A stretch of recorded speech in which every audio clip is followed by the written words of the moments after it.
boa tarde a todos, sejam bem-vindos a mais uma Conversas connosco e eu tenho aqui a feliz companhia de Rui Alves Pereira, advogado, e Ruth Agulhas, psicóloga, e hoje vamos falar sobre a audição da criança, face aos tempos tão desafiantes e incertos que vivemos e que trouxeram muitas inquietações, muitas realidades às famílias nos dias de hoje.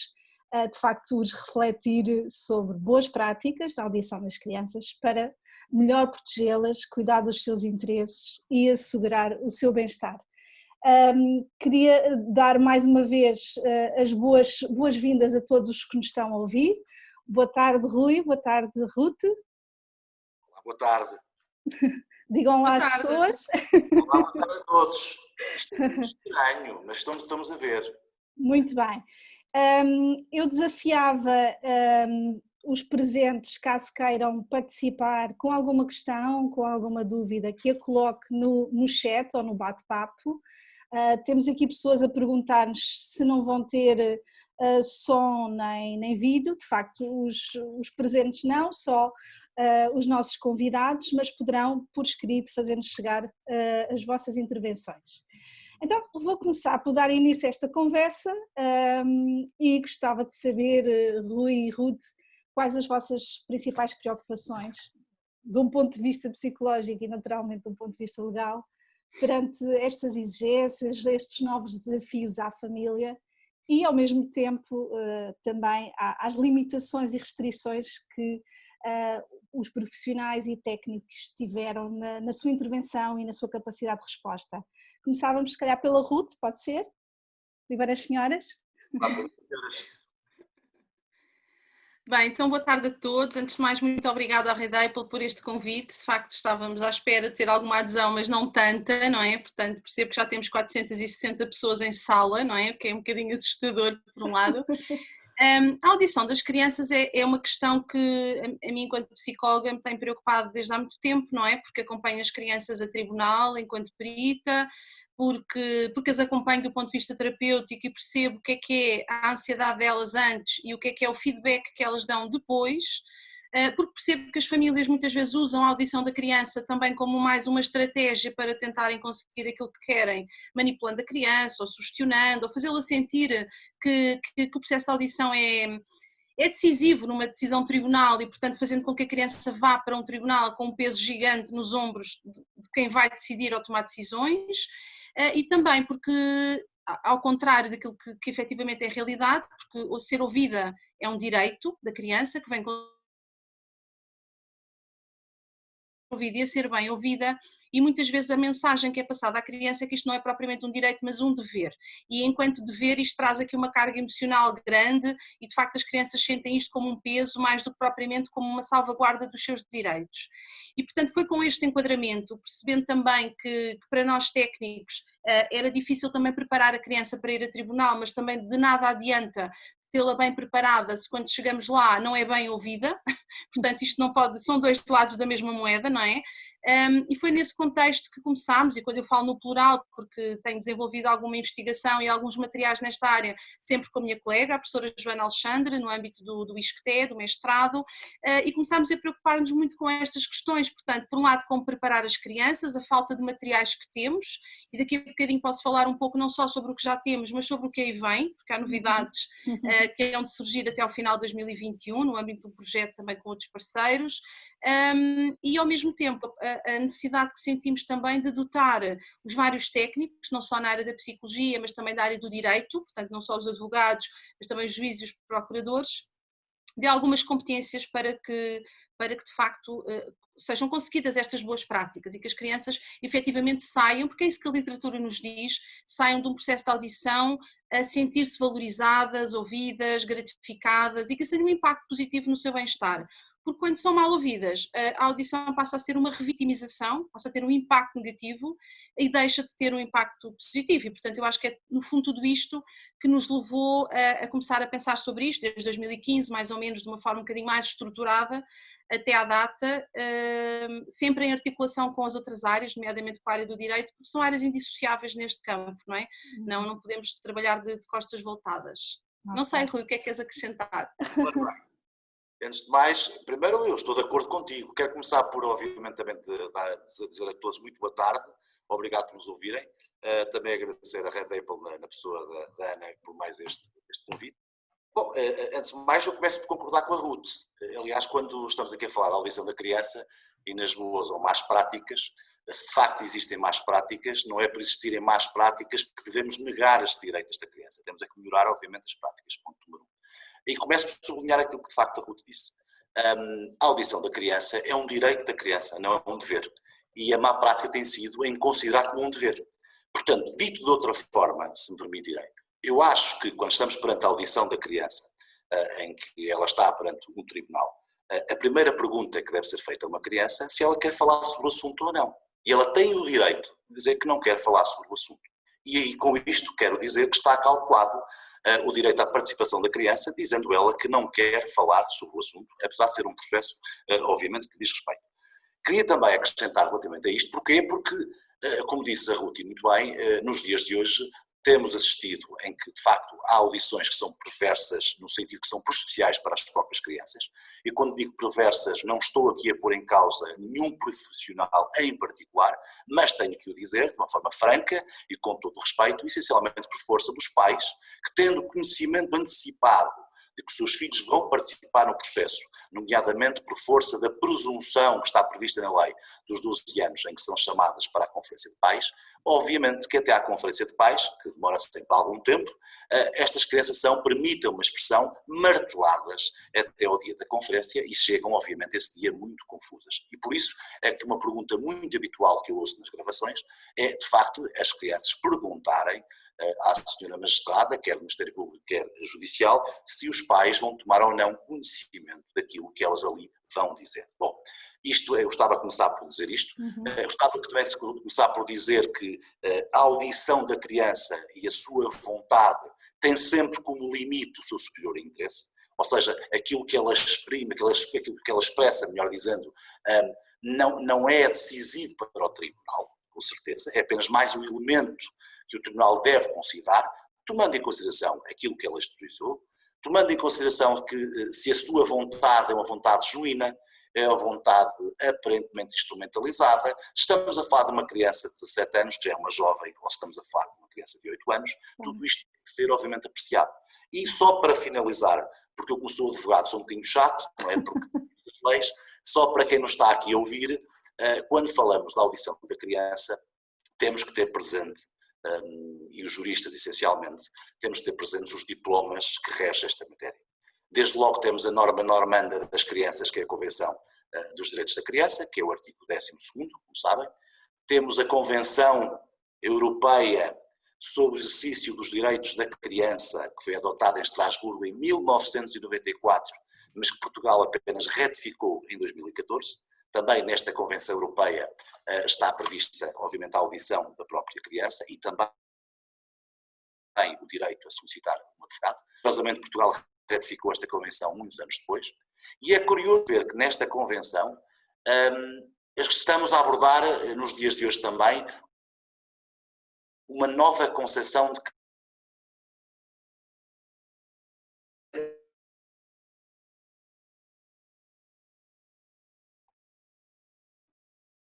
da criança enquanto sujeito de direitos, enquanto titular de direitos, mas também estamos a falar de uma criança nos dias de hoje como um sujeito processual.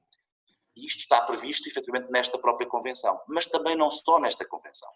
No nosso regime geral do processo titular civil, esta coisa pomposa, este nome compridíssimo, em que prevê, de facto, também a audição da criança no artigo 4º e no artigo 5º, não deixa de ser curioso perceber que também, salvo erro, no artigo 17º, como eu disse, eu ia ser um bocadinho chato com isto, mas depois com isto calma.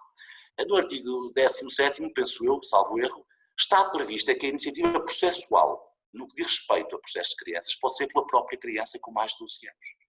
Até então, era o Ministério Público, eram os pais, os ascendentes, agora não. A própria criança pode tomar a iniciativa, por exemplo, de um processo de responsabilidades parentais se tiver mais de 12 anos. Portanto, estamos a falar de uma nova concepção de criança enquanto titular de direitos e enquanto também sujeito processual com intervenção plena. Ponto. Esta era uma questão que eu gostava de deixar também bem claro. Para além destes 2 diplomas que acabei de referir, também chamaria a atenção, obviamente, para as diretrizes do Conselho da Europa, sobre a justiça adaptada às crianças, que eu de facto recomendo que seja lida por todos aqueles que acompanham estas matérias. Estas diretrizes falam e abordam obviamente todos estes temas, a forma como devemos preparar para ouvir crianças, enfim, de facto são diretrizes que são assentes acima de tudo nos instrumentos internacionais e na recente jurisprudência do Tribunal Europeu dos Direitos Humanos. Por último, gostaria também de sublinhar que já percebi que efetivamente não era do conhecimento de várias pessoas, peço desculpa de ver aqui um toque no meu computador, que recentemente, em 2019, foi também aplica-se em Portugal um regulamento da União Europeia, que é o regulamento 2019/1111 do Conselho da União Europeia, com certeza, de 25 de julho de 2019. Este regulamento é um regulamento relativo à competência, ao reconhecimento em matéria matrimonial e em matéria de responsabilidades parentais. Este regulamento da União Europeia, pela primeira vez, que veio reformular o regulamento anterior, este regulamento, pela primeira vez, teve a ousadia, e bem, do ponto de vista, em fazer constar um normativo relativamente à audição da criança, que está aqui, que é o artigo 21º. Mas se me permite, só para concluir, Ana, porque não quero monopolizar de todo esta nossa conferência e principalmente maçar para quem nos está a ouvir, gostaria apenas de deixar algo que pode ser uma pergunta muito interessante nesta conferência, em que diz que, diz a certa altura neste regulamento, nas suas motivações, diz que, ou nos seus considerandos, que o regulamento deverá, contudo, deixar que sejam o direito e os procedimentos nacionais de cada Estado-membro a determinar quem ouvirá a criança e como a criança será ouvida. Por conseguinte, o presente regulamento não deverá ter como propósito determinar se a criança deverá ser ouvida pelo próprio juiz pessoalmente ou por um perito com formação adequada que transmita a sua opinião ao tribunal posteriormente, ou se deverá ser ouvida na sala de audiências ou em qualquer outro local ou através de outros meios. Portanto, o nosso legislador internacional, ou se quiser da União Europeia, deixou ao critério de cada Estado-membro e, efetivamente, a regularização desta situação no âmbito da própria audição da criança. Como sabemos, e termino com isto, como sabemos, está previsto no artigo 4º e artigo 5º do regime geral, em que preferencialmente, o Tribunal deve, obviamente, recorrer à assessoria técnica para, obviamente, no âmbito da própria audição da própria criança, algo que eu confesso que, no meu ponto de vista, é uma má prática também, e com isto, mais uma vez, repito, não estou a pôr em causa os profissionais, mas parece-me um pouco eficaz quando se convoca um técnico para o dia da conferência de pais para acompanhar a criança. Não vejo que haja um técnico, psicólogo ou outra pessoa qualquer que consiga fazer o milagre, naquele dia que conhece a criança, prepará-la para a respectiva audição. Obrigada, Rui. Ruth, se calhar ainda a propósito dessa questão e destas preocupações, a Ruth partilhou connosco que de facto é um trabalho que tem feito desde 2015 e agora mais recentemente, face ao isolamento social e à quarentena que todos vivemos, acresceram outras preocupações enquanto mãe e enquanto psicóloga. Sim, esta quarentena tem sido de facto aqui um desafio interessante, importante também. Em alguns processos mais urgentes as crianças continuaram naturalmente a ser ouvidas, apesar de o sistema formal no fundo acabar por estar aqui eventualmente um pouco mais distante neste momento, e falo até das CPCJs, dos CAFAPs, que tentam encontrar formas alternativas e que neste momento estão agora numa fase de reaproximação mais física com as famílias, não as deixaram, não é? Mas efetivamente houve aqui algum distanciamento por força da situação que vivemos. Mas antes de falar sobre isso, há aqui algumas coisas que eu gostava só de acrescentar àquilo que o Rui disse. Bem, efetivamente, voltando atrás, isto é um direito da criança e é interessante, preocupante, não é? Mas interessante percebermos que as nossas crianças, e que as nossas crianças não são muito diferentes das europeias, portanto, os estudos que têm vindo a ser feitos com as nossas crianças são também estudos europeus, transpaíses, transnacionais, e que mostram que, de uma forma geral, bem, em primeiro lugar, nós temos a Convenção sobre os Direitos da Criança, que é assim a grande, não é? A grande publicação, mais ratificada de sempre, e as crianças não sabem que ela existe. Naturalmente nós sabemos que em bom rigor a Convenção está pensada para os adultos, para que os adultos possam salvaguardar os direitos das crianças, mas é um bocadinho paradoxal como é que há um documento destes e as crianças, na sua esmagadora maioria, nem sequer sabem que ele existe. Não é um documento que seja abordado, não está pensado de uma forma mais amiga da criança, nesta perspectiva da justiça amiga, até da forma da linguagem como isto chega às crianças. E nós, no âmbito do mestrado, o ano passado, eu e a minha colega Joana, desenvolvemos um jogo para crianças sobre os direitos, que foi lançado exatamente no dia 20 de novembro, que se chama Direitos em Jogo, que é um jogo de cartas muito simples, e fizemos um estudo prévio exatamente para tentar perceber se de facto se mantinha esta realidade.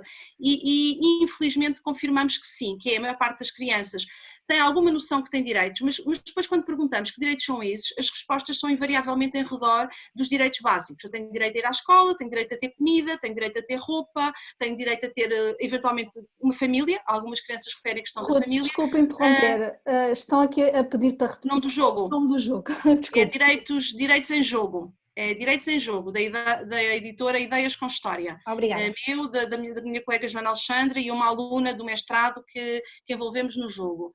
E de facto as crianças têm alguma noção dos direitos, mas dos mais básicos. As crianças não referem que têm o direito a ser protegidas de maltrato, de negligência ou de abuso sexual ou de exploração sexual, que têm direito à reunificação familiar, que têm direito a ser ouvidas, têm o direito de participação, que têm direito a ver a sua cultura e as especificidades culturais serem respeitadas. Temos muitas crianças migrantes, de outras culturas, de minorias étnicas, religiosas, etc. E, portanto, há que desenvolver, e em Portugal temos esse caminho por percorrer, mas não somos o único país, atenção, nos outros países os resultados não são assim tão diferentes.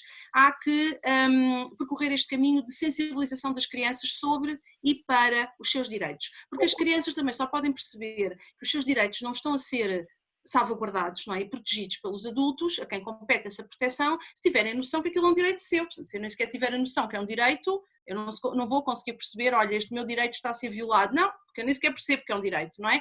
Portanto, há este trabalho a ser feito e esse trabalho tem que ser feito com crianças novas, desde o pré-escolar. A literatura diz-nos isso, é possível trabalhar as crianças sobre os seus direitos desde os 3, 4 anos de idade. E, portanto, o jogo que eu falei há pouco está desenvolvido para dos 3 até aos 12 anos.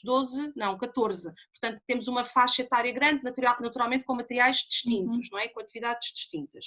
Portanto, essa é uma primeira questão que tem a ver exatamente com aquilo que dizíamos há pouco, as crianças vão ao tribunal ou são ouvidas, não tem que ser só em tribunal. Algumas pessoas que estão a assistir falam, e bem, que é importante também falarmos de que as crianças são ouvidas noutros contextos, nomeadamente nas CPCJs, comigo, no âmbito de medicina legal, noutros contextos, pela PJ, ou seja, estamos a falar em ouvir crianças, não temos que pensar só, e estamos a falar em cíveis, processos cíveis, estamos a falar no âmbito da lei de promoção e proteção, estamos a falar no âmbito da adoção, estamos a falar no âmbito dos processos tutelares educativos, portanto, quando os jovens entre os 12 e os 16 anos também cometem algum ato tipificado como crime, portanto, as crianças e jovens são ouvidas em múltiplos contextos, e são ouvidas cada vez mais também, mais cedo, portanto aquela ideia de que só são ouvidas após os 12 anos não corresponde à realidade, crianças mais novas são ouvidas efetivamente. Agora, é um desafio acrescido, como é óbvio, ouvir crianças mais pequenas, não é? Pelas especificidades do desenvolvimento, pelas questões da maturidade, pelas questões cognitivas, emocionais, etc.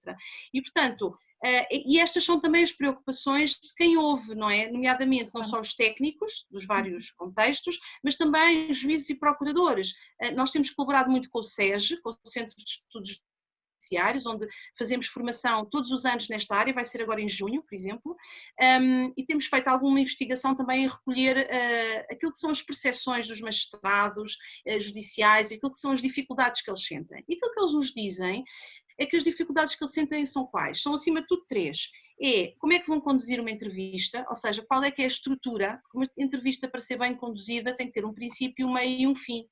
Tem que ter uma lógica, tem que ter um fio condutor, não se pode andar para trás e para a frente, não é? Porque o que se torna extremamente confuso para a criança. Depois, como adequar as entrevistas, e os nossos magistrados têm especialmente 2 áreas que eles identificam como especialmente desafiantes, e eu concordo com eles, são as áreas mais desafiantes, que são os pequenos, os pré-escolares, e são os adolescentes, pelos comportamentos de desafio, não é? E de oposição que muitas vezes também manifestam. E tem uma terceira preocupação, que o Rui também já falou há bocadinho, que tem a ver com esta ideia de como é que eu sei se aquilo que é o discurso da criança é um discurso genuíno, sentido, ou se está manipulado, condicionado de alguma forma, se tem um conflito de lealdade, se quer proteger alguém. Crianças mais velhas começam a ter a noção que se calhar há coisas que não devem ser ditas, ou seja, na idade escolar nós temos a facilidade de ouvir crianças porque já têm um desenvolvimento cognitivo que lhes permite outro tipo de abordagem, uma noção da realidade, da fantasia, já distinguem melhor a verdade da mentira, etc. Mas ao mesmo tempo, também é um paradoxo, crescem, os miúdos crescem, torna-se mais fácil ouvi-los, mas por outro lado, eles também já têm mais capacidade de perceber para eles próprios o que é que querem dizer e o que é que não querem dizer, são mais seletivos na informação que partilham e portanto também são um desafio acrescido para todos nós. E aqui podemos dizer por defeito, estamos a falar em audição no tribunal, mas não tem que ser só no tribunal, porque as regras de uma boa audição são transversais a qualquer contexto, as regras são as mesmas independentemente do contexto, se é CPCJ, se é uma medicina legal, se é uma PJ ou se é um tribunal. E também a natureza do processo. Claro que depois a entrevista, os conteúdos que são abordados, aquilo que é perguntado à criança, claro que vai ser em função do contexto onde estamos e do que é que queremos saber em função do processo. Agora, as grandes regras, como é que a entrevista deve ser conduzida, que cuidados é que temos de ter com o desenvolvimento da criança, a questão da preparação da criança, que também naturalmente, e corrobora 100% aquilo que dizia o Rui, qual é que é mais valia de um técnico conhecer uma criança 10 minutos antes dela ser ouvida? É mais um estranho com quem a criança tem que lidar, basicamente é isso. Sabemos que algumas equipas conseguem preparar as crianças antecipadamente e marcam um momento, uma sessão prévia, que é o ideal para preparar a criança, recorrem muitas vezes ao nosso livrinho do João e da Mariana, que é um livrinho que está disponível gratuitamente na internet e que são 2 histórias ilustradas e que explica às crianças o que é isto do tribunal, etc. Mas isso não chega, precisamos de criar uma relação com a criança, para sermos uma figura de confiança e não apenas mais um que no dia da audição está ali, não é? Exato, obrigada, Ruth. Rui, ainda a propósito desta primeira questão, não sei se quer partilhar um bocadinho também as inquietações e preocupações, um bocadinho a experiência também que assistiu nestes tempos mais específicos e atípicos de isolamento, quarentena, quer partilhar algum episódio, alguma situação? Queria partilhar com certeza, mas antes de mais queria também, obviamente, sublinhar mais uma vez aquilo que a Ruth disse, quando falou efetivamente as crianças, não existe uma verdadeira cultura da criança enquanto sujeito de direitos. As crianças têm direito dos seus deveres.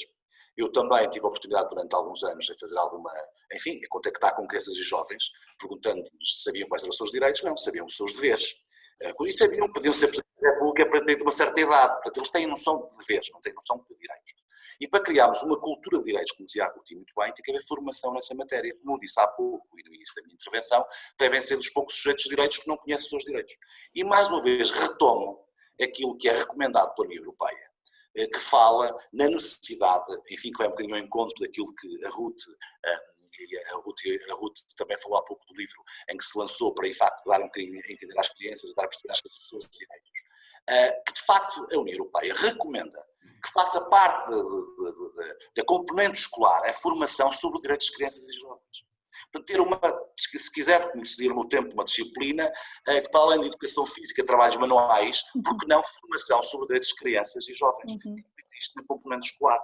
Isto é uma indicação, é uma diretriz, de facto não está, no meu ponto de vista, a ser também levada a cabo. E, portanto, não temos uma verdadeira cultura da criança com os seus direitos, continuamos a ter os pais, o sentimento de posse dos pais, que é legítimo, no sentido que são pais biológicos, que são pais afetivos, mas tem que, de facto, haver aqui o equilíbrio desta situação. Gostaria só de acrescentar disso. Por outro lado, eu queria também dizer há pouco que, no âmbito destas diretrizes, e que falei, por exemplo, na idade dos 12 anos, as diretrizes do Conselho da Europa desaconselharam os Estados-membros a estabelecer uma idade a partir da qual a criança é presumivelmente ouvida, ou deve ser obrigatoriamente ouvida, que é a partir dos 12 anos. Nós optamos por essa idade, mas isso não significa que necessariamente uma criança, antes que tenha menos de 12 anos, não seja ouvida, sempre que a sua maturidade o permita.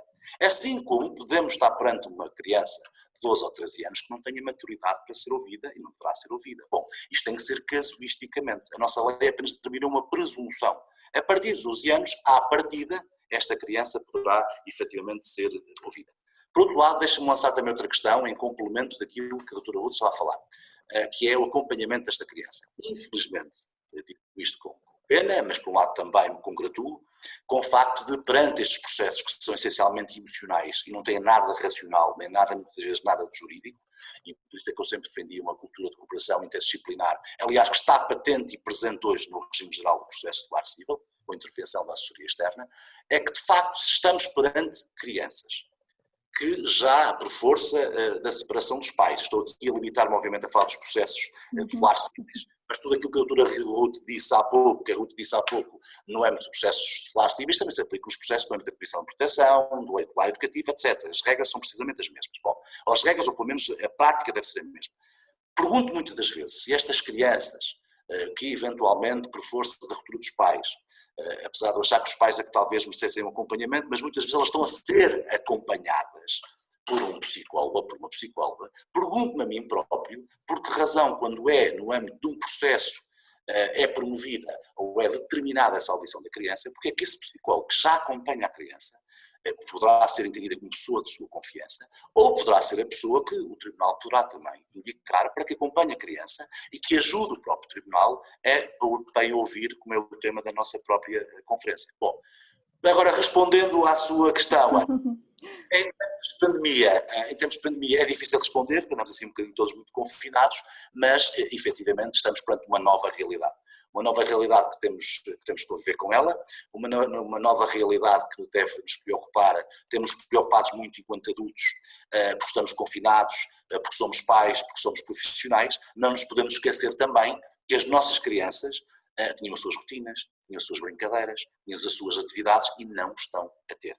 No que respeita a este tema da audição da criança, continuo a achar que ele tem que ser presencial, e como disse a Ruth muito bem, depende da idade da criança, porque muitas vezes a criança pode não falar, mas por um simples olhar seguramente que será interpretado de uma forma ou de outra, e acho acima de tudo que perante a realidade que estamos a atravessar e toda e qualquer questão que se coloque, nomeadamente no âmbito de processos de crianças que estão em perigo, que eu acho que essencialmente vamos estar perante muitos processos dessa natureza, esta audição tem que ser obviamente assegurada entenda-se como um direito da própria criança, e tiver mais de 12 anos, estivermos no âmbito do processo de promoção e proteção, ela tem que participar obviamente desse processo, e portanto eu acho que tem que ser sempre presencial e teremos que assegurar efetivamente todas as condições, de acordo com a Direção-Geral de Saúde, no sentido de acautelar um bem mais precioso que é a nossa saúde e um bem público que deve prevalecer sobre um bem privado. Portanto, quando há relativamente pouco tempo discutíamos que os acordos das responsabilidades parentais ou outros deviam ser cumpridos, claro que têm que ser cumpridos, mas acima de um bem particular ou de um direito particular ou de um dever particular, existe um direito público, existe um interesse público que é o interesse público da própria saúde, e era nesse sentido que eu também falava do bom senso entre os pais, sem prejuízo obviamente de cumprirem com esses acordos. Eram estes temas que eu efetivamente gostava de abordar, bem em tempos difíceis, não vejo, não percebo, mas há formas de podermos assegurar obviamente esta audição, porque termino também dizendo isto, está prevista a assessoria externa pública e particular. Está prevista na nossa lei. Eu sei que a particular pode ter algum custo, mas é possível assegurar, obviamente, também esta audição através da assessoria externa particular, e portanto temos que nos readaptar. E muitas das vezes também há uma questão que eu coloco, e gostaria de desmistificar para quem nos está a ouvir, porque sei que há quem ache que as crianças não devem ir ao tribunal. Claro, também acho que aquilo são 4 paredes, aquilo é muito frio. Claro que o ideal é que fosse uma moradia com jardim, mas não é.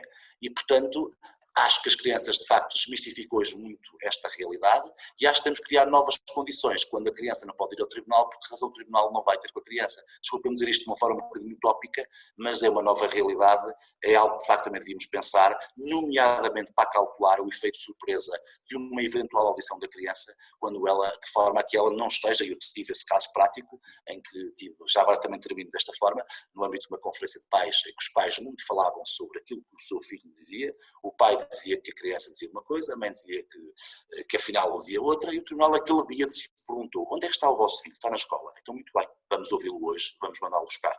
E foi efeito de surpresa. E ele, quando chegou ao tribunal, pensava que ia ter com a amiga. E isto assim funciona. O tal direito da criança, se ela quiser exercê-lo, assim funciona. Agora, convocamos a criança com alguma antecedência, como disse há pouco para uma conferência de pais, desta criança. Infelizmente é perverso, mas não é por isso que devemos negar esse direito. Obrigada, Se calhar passávamos à nossa questão seguinte e pedia-vos se pudessem resumir em 3 pontos essenciais qual é que deve ser, Ruth, o papel do psicólogo e Rui, o do advogado neste processo de audição da criança. Só em 3 pontos? Chegam? Podem ser 30? Não, 30 não. Vá, meia dúzia. Eu acho, o papel do psicólogo, eu acho que o psicólogo, vamos lá ver, por um lado tem este papel importante da relação, não é? Eu acho que o psicólogo, acima de tudo, é esse o nosso grande papel, é estabelecer relação com o outro. Portanto, com a criança, no sentido de estabelecer esta relação prévia, estabelecer uma relação de confiança, que a criança passe a olhar para nós como um aliado e não como mais alguém do sistema, porque o sistema é uma coisa fria, abstrata, um bocadinho assustadora para quem está de fora dele, especialmente para uma criança. Nós, basta pensarmos, nós adultos, se tivermos que ir a tribunal, não enquanto técnicos, às vezes até os técnicos vão um bocadinho ansiosos e às vezes em pânico, mas não é, se formos lá falar de coisas da nossa vida pessoal, muitas vezes coisas dramáticas, dolorosas, difíceis, eu acredito que eu não dormiria, se calhar na noite anterior, e se calhar começava aqui a remoer, e se calhar ficava de facto muito ansiosa. E somos adultos e temos a partir de outras ferramentas. Portanto, as crianças naturalmente também sentem aqui um acréscimo de ansiedade, e portanto este estabelecimento da relação tem como propósito o estabelecer uma relação de confiança e ajudar a encontrar estratégias para que a criança controle as suas emoções, para que se acalme, para que relaxe. Eu já tive um miúdo que teve um ataque de pânico em plena sala de audiências, mesmo, daqueles de livro, não é? Com uma hiperventilação, enfim, teve um ataque de pânico, pronto. Sim. Portanto, esta regulação emocional, este suporte emocional que deve acontecer antes, durante e depois, é porque às vezes esquecemos-nos do depois, que é, acabou a audiência, adeusinho, cada um vai para o seu lado. Não pode ser, quer dizer, até é quase uma traição para a criança, quer dizer, estivemos aqui, estabelecemos uma relação, confiamos, estamos com a criança lá no sítio, seja onde for, seja um tribunal ou seja um serviço, e depois quando aquilo acaba, cada um vai para o seu lado.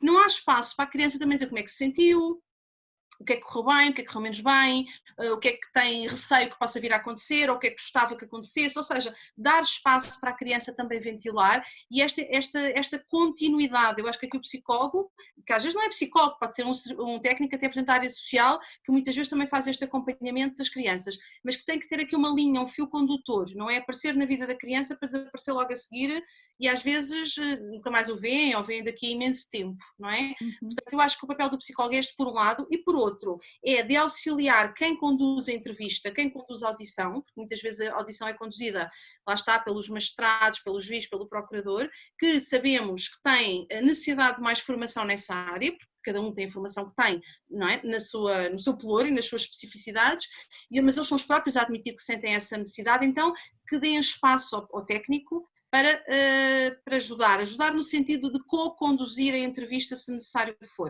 porque também o técnico está ali só de corpo presente, acaba por também não acrescentar muito e não facilitar o processo de audição. Portanto, eu viria ao papel do psicólogo nesta linha condutora antes, durante e depois, estabelecimento da relação, regulação emocional, suporte e auxílio a quem conduz a entrevista. Afinal, foi fácil resumir em 3 pontos. Fantástico, Ruth. Rui, será que vai conseguir em 3 pontos? Não consegui. O papel do advogado? Eu queria encontrar aqui alguma coisa para discordar com a Ruth, não consegui. Uma seleção, portanto, estou a brincar, mas estou de acordo com a Ruth, mas gostaria de acrescentar que grande parte dos seus magistrados procedem, obviamente, à audição da criança, realizam a conferência de pais e, no final da conferência de pais, voltam a chamar as crianças para explicar efetivamente o que está a passar. Mas concordo, estou inteiramente de acordo com a Ruth, com esta colaboração relativamente no âmbito, enfim, dos psicólogos. Enfim, quanto aos advogados, qual o papel dos advogados? O nosso papel é claro, do meu ponto de vista. Se me perguntar qual o papel do advogado da criança, não tenho a menor dúvida para responder de que o advogado da criança deve estar presente na audição da criança. Porque a criança será, se quiser, um cliente ou um constituinte de pleno direito. Como eu costumo dizer, um abraço de uma criança é um mandato e, portanto, nessa medida, o advogado da criança, quando é nomeado um advogado da criança, ele deve estar presente na audição da criança. No que diz respeito, e já, enfim, é público, porque preparei um parecer nesse sentido, quando foi solicitado, no que diz respeito aos advogados dos progenitores. Não pela sua qualidade de advogados, mas pelo facto das crianças verem neles a figura dos pais, penso que não devem estar presentes na audição da criança, sem prejuízo, claro está, de que essa audição da criança é gravada por registro áudio, no registro de vídeo, e de facto poderem aceder efetivamente mais tarde a essas gravações e poder eventualmente ser o contraditório relativamente à forma espontânea ou menos espontânea da própria audição ou das próprias declarações da própria criança. Portanto, eu diria que o advogado da criança sim, o advogado dos pais, já o disse, penso que não volto a insistir e repito e sublinho, não pela nossa figura de advogados, mas porque eles veem em nós, os pais, e vai-se colocar uma questão, e está-se a colocar uma questão na prática para a qual nós vamos ter que lidar, que é, como disse há pouco, grande parte das crianças estão a pedir segredo, sigilo, perante aquilo que estão ali a dizer. Como é que nós vamos conciliar este dever de segredo com o chamado exercício do contraditório? Talvez chegaremos à conclusão um dia quando percebermos que isto não é um processo de partes, é um processo das crianças e só para as crianças, não é um processo dos pais. E aí, porventura, teremos uma resposta para essa realidade. Obrigada, Rui.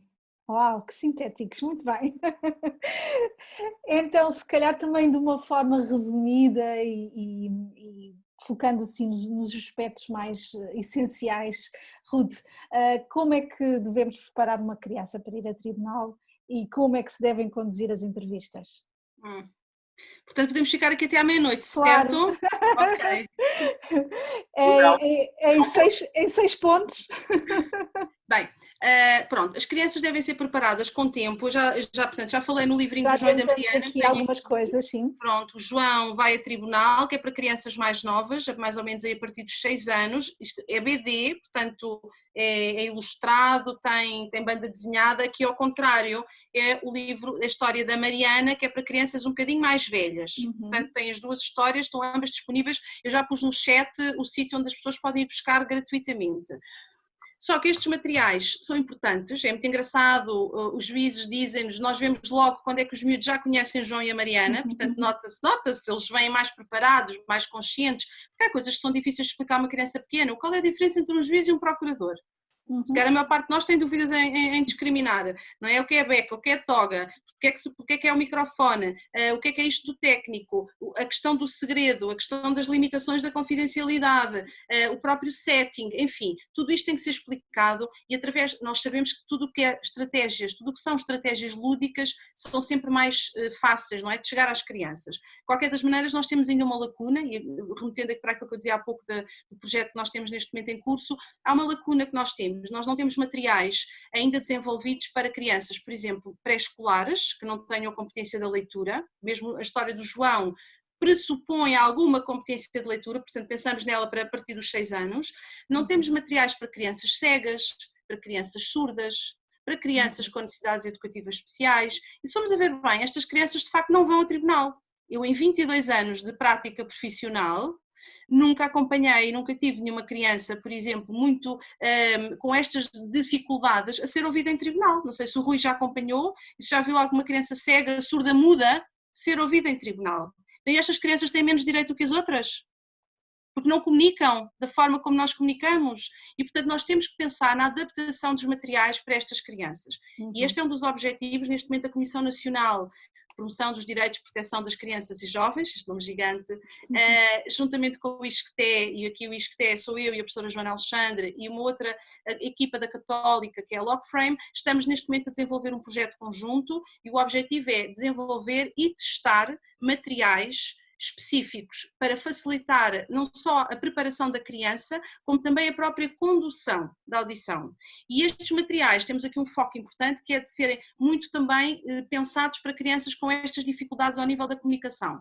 Portanto, se tudo correr bem, o vírus atrasou-nos aqui um bocadinho os timings, mas se tudo correr bem no final de 2021, início de 2022, os materiais estarão disponíveis gratuitamente para todos os serviços poderem usar, já devidamente testados para a população portuguesa. De facto, esquecemos muito destas franjas, que são estas crianças com estas dificuldades. É como se tivessem menos direitos do que as outras. Depois, como é que a condução da entrevista deve decorrer? Bem, nós aí temos então este guia, que é o Guia das Boas Práticas, que também está disponível para download e que também já pus no chat como é que podem ir buscar, e que resume resume o quê? Resume as 4 grandes áreas que nós temos que ter cuidado, são as áreas é o ambiente, é o setting, é a própria sala onde a criança é ouvida, que deve ser um ambiente child-friendly, portanto amigo da criança, não é numa perspectiva de não ser intimidatório, de não ser assustador, de não ser uma sala formal, não é, de ter alguns materiais lúdicos pensados para a audição.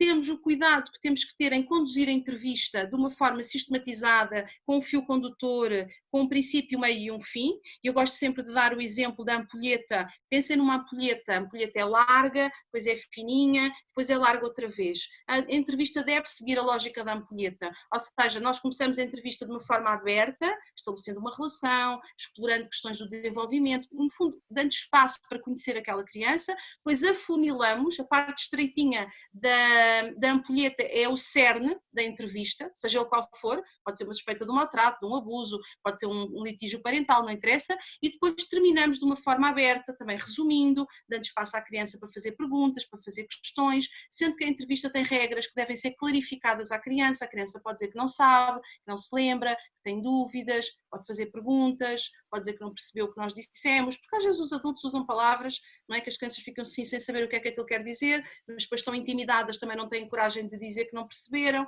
e acaba por ser um bocadinho aqui desajustado a condução da entrevista. Depois, a entrevista tem que ter em conta as questões do desenvolvimento, e aqui de facto a psicologia é o grande auxiliar, porque vamos à psicologia do desenvolvimento buscar essa informação. Que perguntas é que eu posso ou não posso fazer a um pré-escolar, a um escolar ou a um adolescente? Que noção de tempo, de espaço é que têm, não é? Quando se pergunta a uma criança pré, 4, 5 anos, isto é um exemplo real, se tinha visto a pilinha de não sei quem, e a criança disse que sim, e perguntaram-lhe, e a quantos centímetros estava de distância a pessoa, a pilinha? O miúdo mandou um número para o ar, porque a criança pré-escolar não tem noção da distância, muito menos quantificá-la em centímetros, não é? Portanto, nós temos de ter alguma noção do desenvolvimento para saber que perguntas fazer, que perguntas são completamente disparatadas e não podem ser feitas, e depois temos de ter cuidado, e esta é a última grande variável, ter cuidado com as nossas próprias variáveis, ou seja, nós somos pessoas, os juízes são pessoas, todos nós somos seres humanos, temos expectativas, temos crenças, temos distorções, temos preconceitos e, portanto, tudo isso nos pode enviesar. E às vezes encontramos aquilo que vamos à procura. E se calhar achamos logo, não, olhamos para a criança ou para a família, formamos um preconceito, é uma família cigana, é uma família turca, é uma família rica, é uma família... Não, e criamos um conjunto de expectativas e de estereótipos e se calhar já vamos conduzir a entrevista em função disso. E às vezes são processos inconscientes, dos quais nós não temos a plena noção, e portanto tornam-se perigosíssimos, não é? Portanto o técnico, seja de que disciplina for, independentemente se tem mais experiência ou menos experiência, aliás eu acho que às vezes termos mais experiência pode ser perigoso, porque torna-nos muito confiantes, eu há muitos anos que trabalho nisto, e isso às vezes pode levar a termos menos atenção a determinados detalhes, portanto cuidado com estas variáveis próprias que exigem alguma reflexão, algum autoconhecimento, exigem que a gente olhe para dentro. Obrigada, Ruth. Rui, também de uma forma abreviada, como é que pode o advogado preparar uma criança para ir a tribunal? Eu acho que o advogado da criança, que for nomeado à criança. Claro.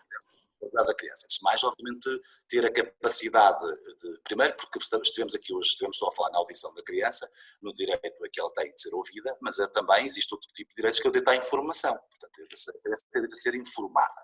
E se ela, de facto, estiver mandatada por um advogado, lhe for nomeado um advogado, esse advogado deve, obviamente, processar e informar a criança ou o jovem de tudo aquilo que está a ser processado. No entanto, aquilo que eu, pelo menos, entendo que se deve ser feito, mas é a minha opinião, com todo respeito, acho que neste caso, quando estamos a falar de um profissional, de um jurista, de um advogado que acompanha uma criança, a forma como deve transmitir toda a informação, a forma como deve, obviamente, orientá-la, no meu ponto de vista, deve solicitar, deve socorrer de outro profissional que seguramente o ajudará com o tipo de linguagem no acompanhamento desta própria criança. Deve procurar uma colaboração, porque uma coisa é ser advogado de um jovem de 15 anos, outra coisa é ser advogado nomeado de uma criança de 9 ou 10 anos.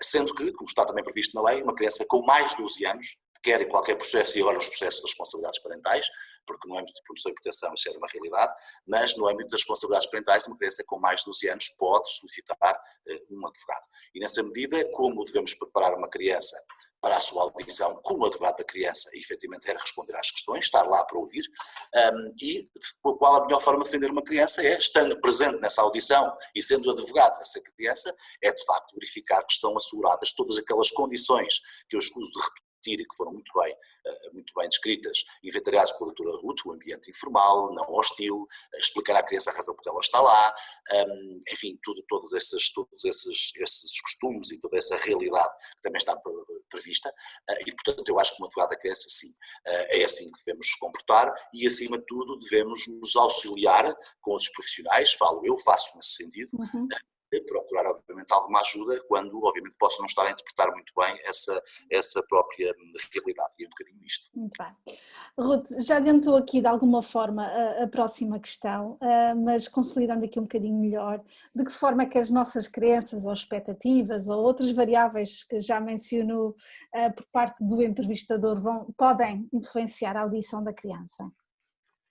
Pois, estou aqui a olhar para o livrinho, porque o livrinho está muito estruturado, para ver se não me esqueço de nenhuma em particular. Nós temos várias questões nossas que nos podem influenciar, vamos lá ver. As nossas, talvez, vamos falar aqui talvez das mais frequentes.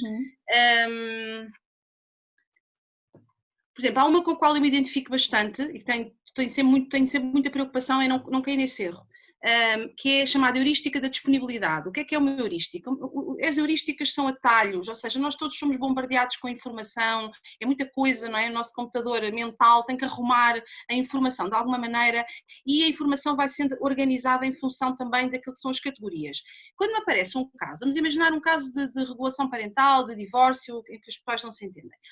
Quando me aparece um caso e começamos a ouvir o pai e a mãe, começamos a ouvir a criança, muitas vezes sem querer o que nós damos por nós a pensar, onde é que eu já ouvi isto? Olha mais um, este é igual a tantos. Ou seja, começa a ser, o que é que vai à nossa cabeça, o que é que a nossa mente vai buscar? Vai ativar na nossa memória situações parecidas, disponíveis, estão mais disponíveis na nossa memória, situações que são semelhantes àquela que estamos a ouvir.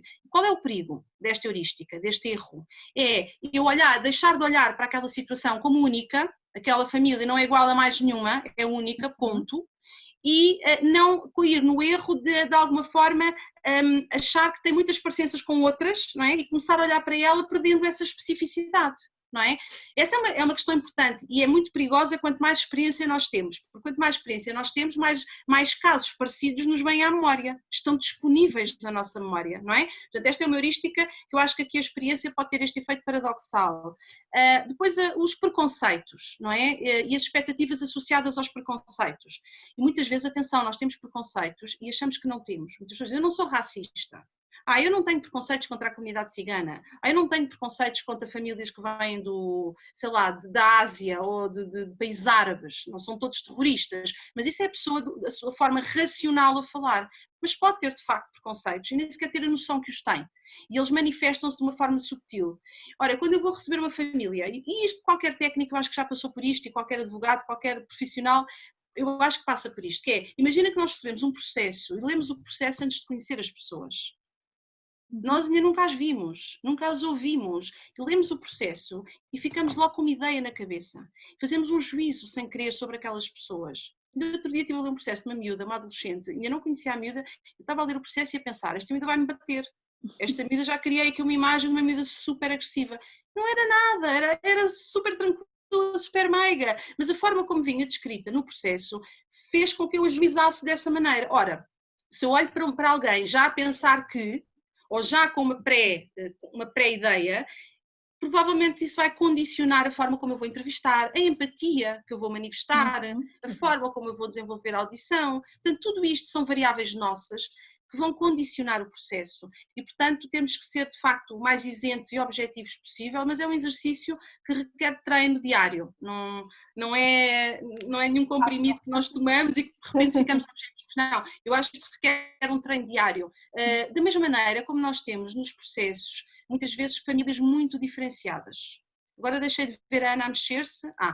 Temos muitas vezes famílias muito diferenciadas. pai é médico, a mãe é juíza. Os casos piores é quando a mãe é juíza e o pai é juiz. Só conseguem ser piores quando o pai é psicólogo e a mãe é psicóloga. Portanto, temos estas famílias. Estou a brincar, Rui, porque ainda há os advogados que são bem piores do que todos os outros. Não ouvi nada. Não estás a ouvir? Claro que não. Pronto, mas isto para dizer o quê? Que temos famílias muito diferenciadas que estão em conflito, que há acusações de violência doméstica, de maus tratos, etc. E as crianças são ouvidas no âmbito destes processos, não é? E o facto de sabermos que a pessoa tem uma determinada profissão, ou tem um determinado cargo político, ou tem um determinado cargo na sociedade, também pode em si fazer logo com que nós achemos que não, naquela família isto não parece muito provável. Ainda ontem falava com alguém a propósito de um suspeito também de uma situação muito complicada, e esse suspeito é uma pessoa que é muito diferenciada do ponto de vista social, não é? E a pessoa dizia-me, tenho muita dificuldade pela profissão que essa pessoa tem, tudo bem, eu sei que no melhor pano cai a nódoa, mas custa-me a acreditar. Pronto, mas custa porquê? O mesmo comportamento disfuncional pode ser tido por qualquer pessoa, independentemente, não é a profissão que é variável determinante. E, portanto, são estas ideias pré-feitas que nos condicionam. E isso é perigosíssimo num processo de audição, seja ele de natureza for. Rui, o que é que podemos acrescentar? Eu vou acrescentar pouco ao Ruth, estou de acordo contigo. Enfim, ainda bem que começaste a falar em primeiro lugar. Facilitaste-me a vida. Acho que sim, acho que a Ruth falou sobre tudo, há que conhecer o caso concreto. Se nós próprios profissionais muitas vezes ficamos sugestionados, obviamente quando lemos um próprio processo, mas acima de tudo, para além de estarmos sugestionados, aquilo que mais me preocupa são os preconceitos. E portanto, quando, deixe-me talvez, Ana, dar-lhe um exemplo, é natural que se faça uma pergunta a uma criança numa audição, se ela entender que deve falar, se, olha, gostaria de estar mais tempo, ou que o pai, gostaria de estar mais tempo, naturalmente a criança vai dizer que quer estar mais tempo. Que é a criança que vai dizer que não quer estar? É uma coisa contra a natura, mas isso não significa necessariamente que se tenha que haver uma alteração do modelo ou não. Portanto, eu acho que há determinado tipo de perguntas que são naturais fazer, mas que não podemos de imediato concluir de uma forma óbvia e objetiva. Acho que, portanto, como dizia a Ruth muito bem, estou de acordo com ela, devemos ter algum cuidado, porque temos preconceitos, temos preconceitos, e portanto devemos analisar o caso concreto e a situação concreta. Portanto, em relação a isso, de facto, teria pouco a acrescentar, mas quando falo sempre na audição da criança, que muitas vezes nós procuramos, também vemos isto de uma forma sempre conflituosa, eu acho que nós temos muito, costumo dizer isto e não é naif, nós temos muito a aprender com as crianças, às vezes a observar o que é que elas dizem, o que é que elas fazem. Eu pelo menos tento observar, nomeadamente os meus filhos mais velhos, e é por aí que me vou inspirando. Mas nunca mais me esquecer, enfim, numa audição que já lá vai há uns anos, e que neste caso os advogados dos pais estiveram presentes, era um jovem que tinha 15 anos, ia fazer 16. E portanto ele durante esses 15 anos vivia em Portugal com a mãe, corria tudo lindamente, excelentes notas, o pai vivia no estrangeiro e decidiu que queria viver com o pai para o estrangeiro. E portanto abriu-se um processo, enfim, na altura da alteração, este processo obviamente que estou a falar já transitou em julgado, já lá vai uns anos, e portanto na altura em que se promoveu a própria audição, o jovem disse que não se importava que os pais estivessem presentes, que os advogados estivessem presentes, foi-lhe perguntado, enfim, um jovem hoje de 15 anos, não sou eu nem a Ana e a Ruth com 15 anos, bem pelo contrário, eles são hoje muito mais envolvidos, muito mais informados, para coisas boas e menos boas, têm tudo ao seu alcance, enfim, olha como estamos hoje nesta realidade, que aliás já sei mexer com esta realidade que o filho me vai ensinando, mas para dizer que esse jovem, toda a gente ficou preocupado, mas por que razão ao fim de 15 anos residindo tu em Portugal, tu estás com a tua mãe, aconteceu alguma coisa com a tua mãe, aconteceu algum problema, o que é que se passou, mas desentenderam-se? E toda a gente preocupada, eu não, eu adoro a minha mãe faz parte da minha vida, é a pessoa que foi a minha referência, esteve comigo durante estes 15 anos. Não, simplesmente vivi 15 anos com a minha mãe e vou fazer agora 16. E é preciso viver estes últimos 3 anos com o meu pai, há algum problema nisso? É simplesmente uma opinião, quer dizer, que não havia motivo aparente, não havia uma... Isto eu queria dar a contar um bocadinho este caso para dar, enfim, estamos também aqui a falar de um jovem que tem 16 anos, se com 16 anos se cometer um eventual crime já pode ser preso, seria não poder obviamente opinar sobre esta matéria. E portanto, para muitas vezes aqui não há uma situação de conflito, neste caso em concreto, e dependendo obviamente da idade da criança, que era uma simples vontade, que é de respeitar. E quando estamos a falar da audição da criança e da vontade da criança, gostaria também de sublinhar que até agora não falamos sobre isto, quando ela decidir que quer ser ouvida e quer obviamente ser o seu direito, ela tem que ser ouvida sobre qualquer questão. Sobre qualquer questão. Mesmo se estamos a falar no âmbito do processo de responsabilidades parentais, se estamos a falar no âmbito da escolha do colégio que os pais não estão de acordo, também, e a criança, a partir de certa idade, também deve ser ouvida sobre esta questão, sobre qualquer questão. porque é, como disse há pouco, um sujeito processual, uma nova concepção de criança e de jovem. E, portanto, enfim, pouco tenho mais a acrescentar aquilo que a Ruth disse, estou inteiramente de acordo, aliás, com o que referiu, já nos conhecemos já há uns anos e sabemos o que é que pensamos sobre isto, e, portanto, acho que sobre esta matéria, acho que é importante. Reparei há pouco, aqui numa das perguntas, que alguém falava, o Dr. Baia Neto, aliás, que também foi um dos motores do regime geral do processo de civil, que falava da necessidade dos próprios julgamentos, da oralidade, da simplicidade. Enfim, esses são os princípios que hoje em dia estão subjacentes ao regime geral do processo tutelar civil, enfim, à lei das crianças, se quiser, nos processos tutelares cíveis, que é o princípio da consensualização, o princípio da oralidade, o princípio também da audição, da participação da criança, isso está previsto, obviamente, no artigo 4.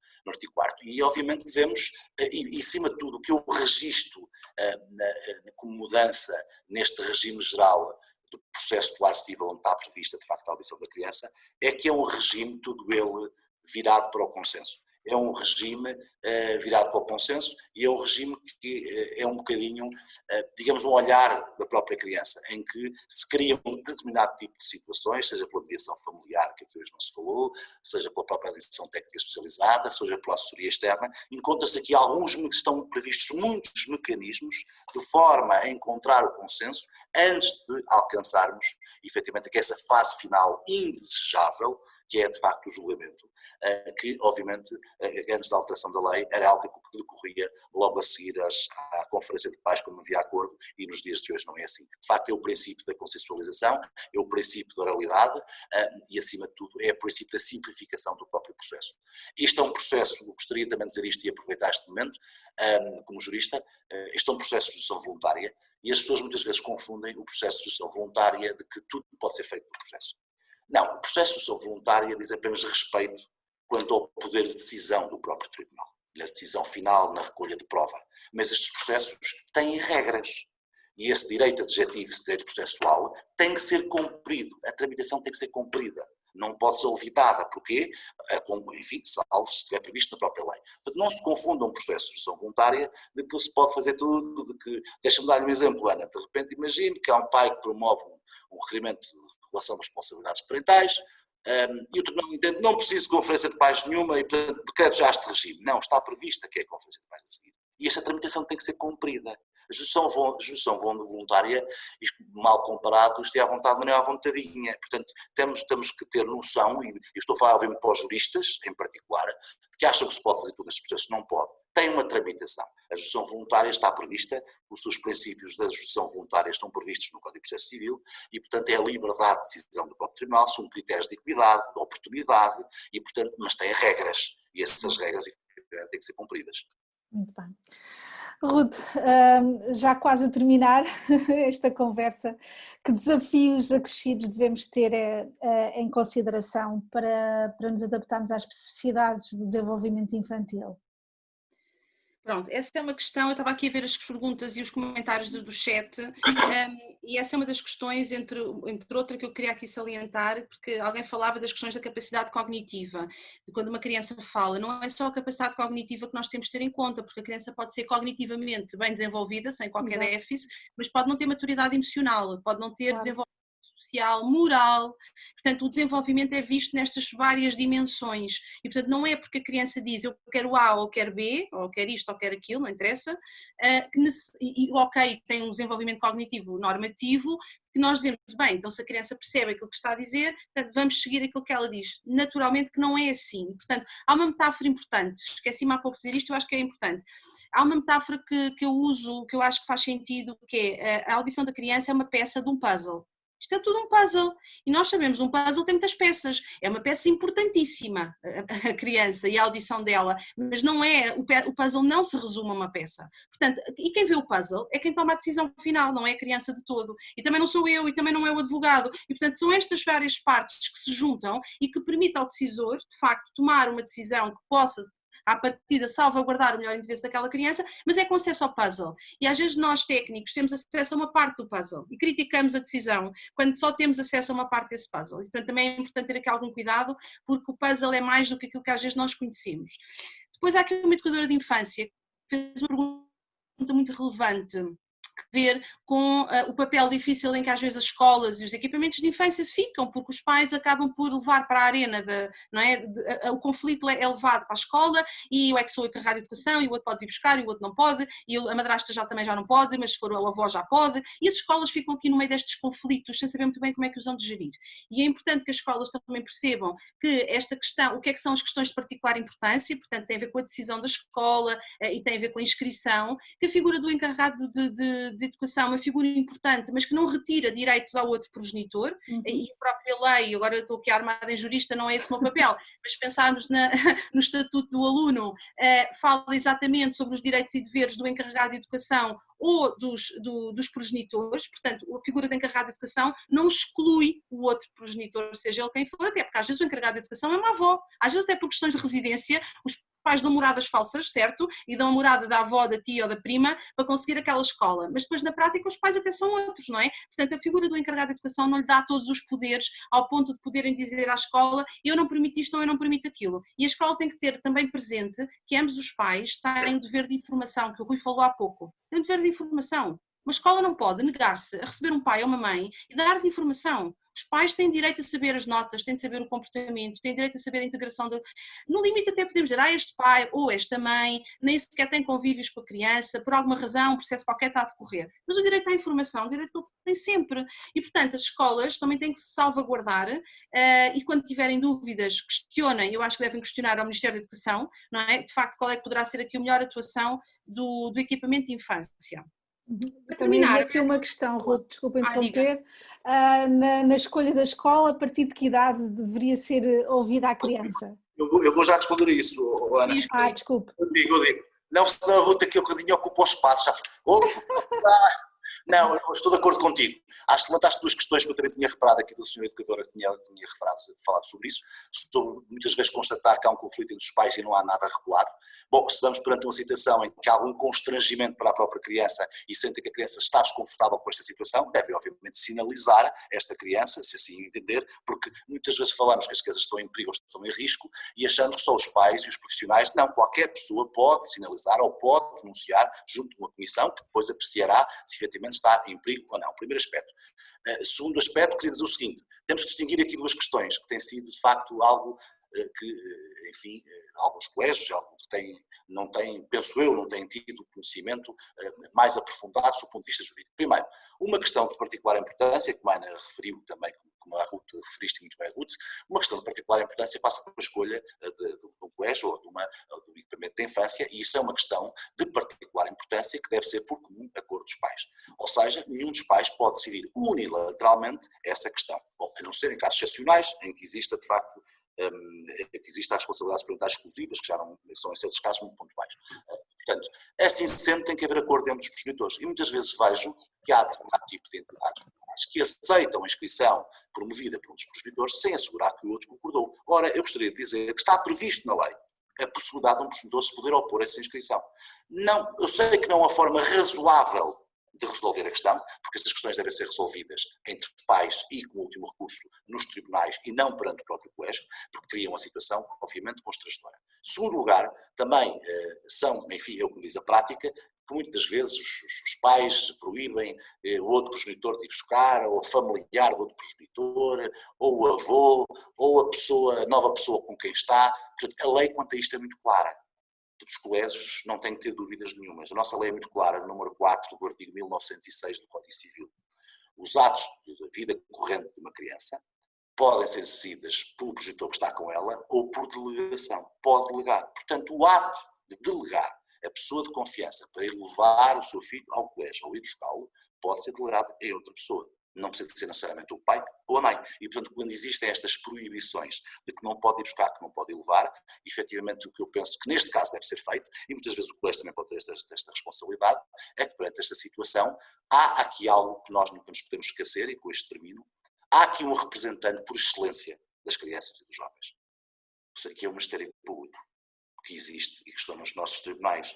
E, portanto, qualquer questão pode ser participada ao Ministério Público. No âmbito destes processos, obviamente, de natureza civil, seja no âmbito que tem a ver com a questão do colégio, ou alguma situação que efetivamente o próprio colégio ou a própria escola tende a sinalizar determinado tipo de comportamento de um pai, há aqui um representante por excelência das crianças, talvez quer o Ministério Público pode tomar uma iniciativa perante determinados factos que lhes são transmitidos, quer pelos pais, quer por terceira pessoa, e temos toda essa responsabilidade de muitas vezes não olhar para o lado. Portanto, se perante uma determinada tipo de situação achamos que algo está a correr bem, se eu porventura estiver num colégio, deixe-me dar este exemplo, Ana, e me perceber que há uma realidade entre pais relativamente a uma criança, eu posso, se quiser, participar desta situação à Comissão de Proteção de Crianças e Jovens, se achar que é uma situação de risco ou de perigo, e depois compete à Comissão, obviamente, averiguar. E se eu cometi uma denúncia que não devia ter feito, arrisco-me, obviamente, às consequências desta realidade. Estou a falar de uma cultura, não é de uma cultura de denúncia, mas é uma cultura de participação. E, portanto, não chega, neste caso do colégio, dizer que isto é uma coisa que não diz respeito ao colégio, resolvam, vão para o tribunal, com certeza que sim, o colégio aí está certo, mas também tem que facilitar. E facilitar, como disse a Ruth muito bem há pouco, de facto nós temos um encarregado de educação, temos também o Instituto do aluno, e portanto este negar de informação muitas vezes, eu sei que existe o regulamento de cada colégio, mas existem normas que estão acima disso e portanto nessa medida deve-se procurar aqui o consenso. Também existem obviamente profissionais em alguns colégios e algumas escolas que podem ajudar, mas acima de tudo aquilo que mais me preocupa é muitas das vezes o que, e como foi esta pergunta desta senhora educadora, o que fazer perante esta realidade, como é que fazemos? Portanto, muito bem, podem perfeitamente apresentar junto do Ministério Público essa participação, obviamente junto à Comissão, se estivermos perante uma situação em que acham que está, porquê? Porque como disse há pouco, os senhores procuradores do Ministério Público são os representantes por excelência das crianças, não são os advogados, apesar das crianças poderem ter advogados.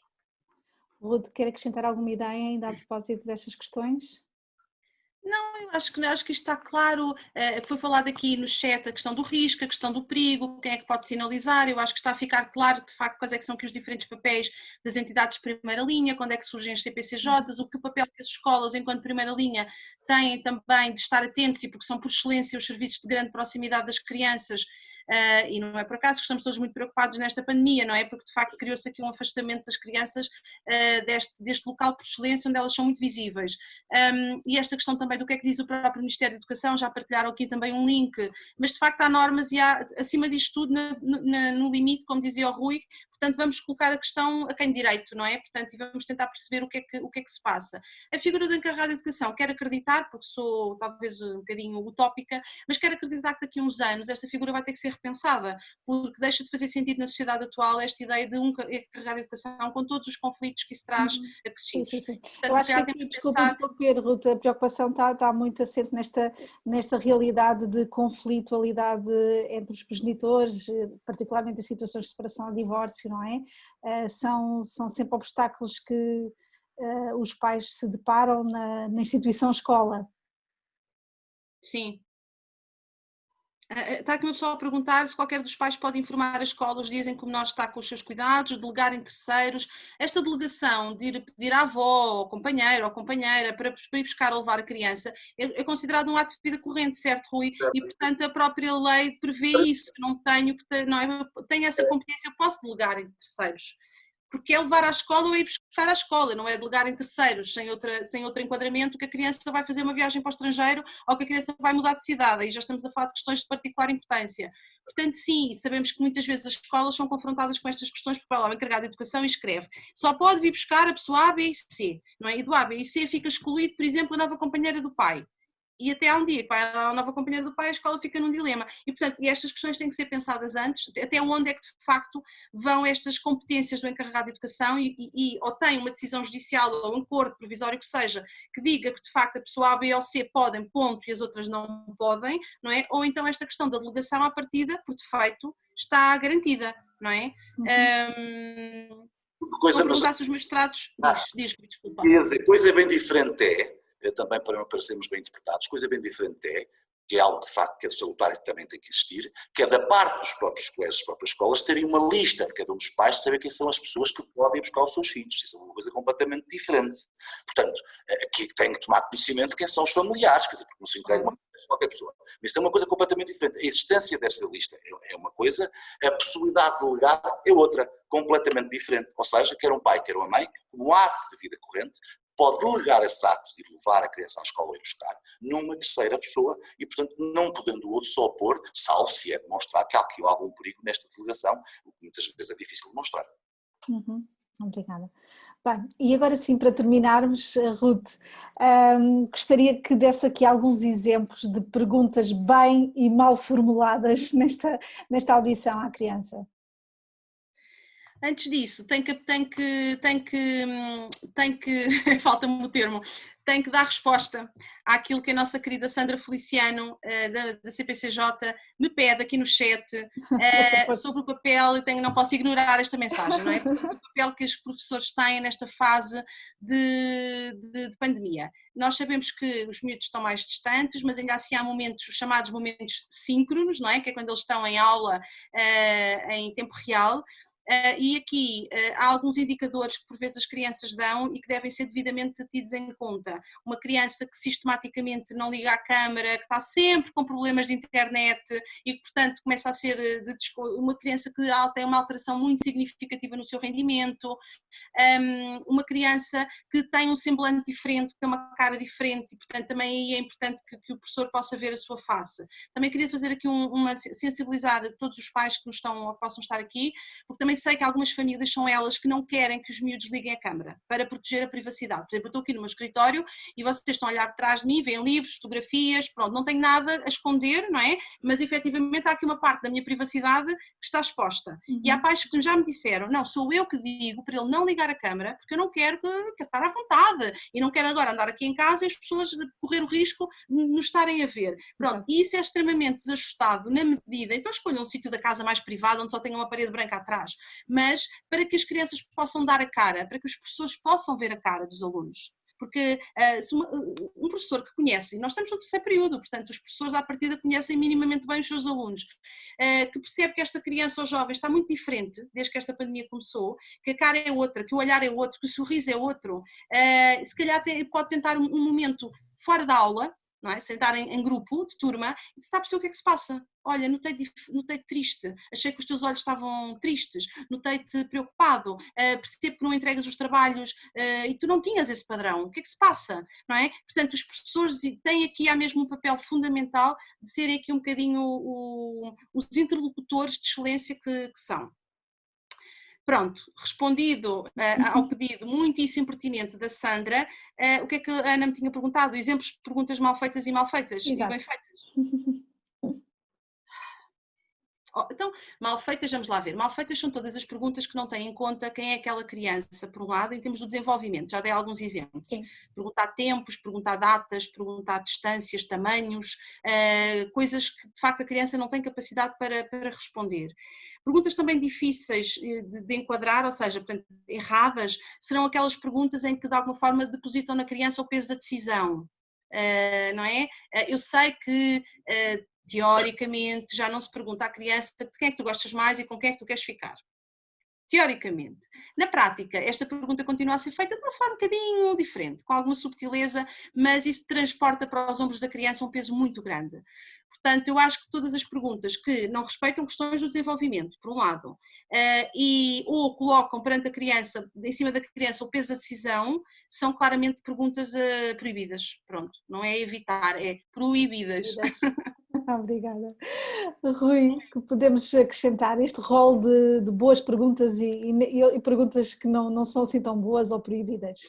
Não, eu acho que isso de facto, eu posso obviamente dizer alguma coisa sobre isso por força da minha experiência, mas eu acho que a aptidão e o profissional com formação mais com aptidão para isso serão de facto no âmbito da psicologia e os psicólogos que nos poderão aconselhar ou poderão nos aconselhar em termos não só em termos de formação nos devidos locais aos juristas de que forma que devem efetivamente fazer essas perguntas. Mas acho que as perguntas que sejam, queiram sugestionar a criança, que queiram confrontar a criança, acho que são perguntas que não devem ser feitas. Acho que não devemos, nenhum profissional deve passar para uma criança no decurso da audição aquilo que ela entende que seria melhor para ela, portanto, e muito menos, como infelizmente já ouvi, e seguramente que isto poderá acontecer em determinado tipo de circunstâncias, se poderá dizer a uma criança que se ela não quiser ir, sempre se pode recorrer às autoridades policiais para obrigar a ir. Portanto, o que eu estou a dizer é que há um conjunto de circunstâncias, há um conjunto de regras, se quiser, que o bom senso não chega relativamente a esta matéria. Por isso é que eu defendo e sempre defendi que esta audição deve ser conduzida, ou se quiser, deve ser presidida pelo Sr. Magistrado, pela presença do Procurador, do Ministério Público, o representante também da criança, e obviamente auxiliado por uma assessoria externa que poderá ou não conduzir essa mesma própria audição. É o meu entendimento. E como disse também no início, se estivermos para falar de um profissional que já vai acompanhando aquela criança por comum acordo dos pais, fique claro, porque muitas vezes isso não acontece, infelizmente, mas isso a Ruth pode nos dizer alguma coisa sobre esta matéria quando um dos pais opta, porque enfim, tem que haver aqui um acordo. Para mim, nos dias de hoje, sei que é uma questão discutível, para mim, nos dias de hoje, a questão de procurarmos um psicólogo para acompanhar os nossos filhos, para mim é uma questão de particular importância. Há quem entenda que não. Eu acho que é uma questão de particular importância. Se um pediatra, que vamos a partir de certa idade, damos uma vez por ano, tem que ser escolhido com um acordo para ambos os progenitores, não vejo como é que um psicólogo, nos dias de hoje, face à realidade de hoje, face ao problema de saúde mental que daqui a uns anos vamos atravessar por força de todo este conflito e desta adaptação das nossas crianças, não vejo como é que não poderá deixar de ser considerado uma questão de particular importância. Admito que haja aqui alguma dificuldade, não é? Porque, efetivamente, como é que um tribunal ou um advogado ou um tribunal pode concluir se aquela criança precisa ou não precisa de algum acompanhamento, de alguma terapia, mas por isso tem que ser levado elementos ao próprio processo. Agora, acho que esta audição devia ser, do meu ponto de vista, levada assim, mas é uma mera opinião, e como disse há pouco, por uma assessoria externa. Eu queria aproveitar só, Ana, porque vi aqui uma questão de alguém, já não me recordo quem, e peço desculpa, porque como vos disse há pouco, ainda estou-me a adaptar a estes meios, mas vi aqui uma pergunta de alguém se podia alterar de residência sem consentimento do progenitor. Voltamos a falar de questões de particular importância. As questões de particular importância na vida de qualquer criança são decididas por comum acordo de ambos os progenitores. Na falta de acordo, será o tribunal a decidir. E não me esqueci da sua pergunta relativamente ao colégio. Quando a criança deve ser ouvida e a partir de que idade. Portanto, tudo o que seja alteração de residência da criança para fora do país ou para outra cidade é uma questão de particular importância que obriga a que haja o acordo de ambos os progenitores. Na falta de acordo, o tribunal tem que resolver. Quanto à questão do colégio, que a Ana perguntou, que a Ana referiu há pouco, era curioso que estava previsto no nosso Código Civil, que no que diz respeito à questão do estabelecimento de ensino, estava previsto a idade dos 14 anos, que foi retirada. Esse artigo foi revogado a essa idade. Porquê? Porque se normalizou, digamos assim, para os 12 anos. Quer dizer, quando eu digo 12 anos, digo porque é de facto a idade indicadora, iniciadora. E a Ruth pode-me ajudar, é porque o nosso legislador partiu do pressuposto, mas há alguns estudos que a partir dos 12 anos haverá aqui uma presunção de que ela poderá ter capacidade. Não é? Agora, dependerá muito da própria criança, como a Ruth disse muito bem há pouco. Há determinado tipo de perguntas que se fazem a crianças que não sabem fazer, porque não têm noção de tempo, não têm noção das datas, não têm noção, portanto, dependerá muito da realidade da própria criança. E, acima de tudo, termino dizendo que temos um longo caminho pela frente. De uma formação um bocadinho mais adequada para todos os profissionais que acompanham crianças. Leis, como eu sempre disse, nós temos boas leis, profissionais também temos, agora temos de ter uma formação mais adequada e mais especializada. E esse é um longo caminho que nos falta, que eu verifico noutros países e que não se verifica ainda em Portugal.